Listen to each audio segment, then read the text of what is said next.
మరి 3 సార్లు ఎట్లా గెలిచినట్టు డెవలప్ చేయకపోతే? ఆయన ఏం చేస్తుండే, ఆయన ఎలక్షన్ వస్తుండే ఈ కొంచెం వీళ్ళకి తీసుకొని పబ్లిక్ తీసుకొని ఉట్టి ఒక టిఫిన్, ఒక చీర, ఇంకా కుక్కర్ అంతే ఇస్తాడు.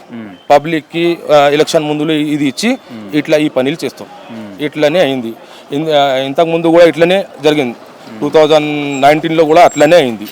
ఇప్పుడు ఆయన ఇక్కడ డెవలప్మెంట్ ఎర్రగడ్డ, నేను బాలాజీ స్వర్ణాపురి కాలనీ నుంచి లక్ష్మీ కాంప్లెక్స్ దగ్గర నుంచి నాలది చాలా పెద్ద ఇష్యూ ఉంది. ఇక్కడ నీళ్ళు వస్తే 500 ఇల్లు ఉన్నాయి, మొత్తం లోపట వస్తాయి. నా దగ్గర మొత్తం ఉన్నాయి, వీడియోస్ ఉన్నాయి, అన్ని ఉన్నాయి. ఇప్పుడు తెలంగాణ డెవలప్మెంట్ కాలేదు.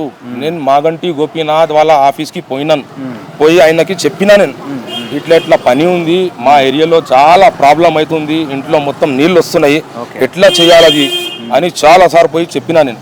అయితే ఆయన ఏం రెస్పాన్స్ ఇవ్వలేడు. ఇక్కడ ఉన్న వాళ్ళకి ఇక్కడ లోపల పెట్టి ఇల్లీగల్ పనిని ఇంతకు ముందు కూడా చేపించడానికి పోయిండు, కానీ ఆ పని కాలేదు.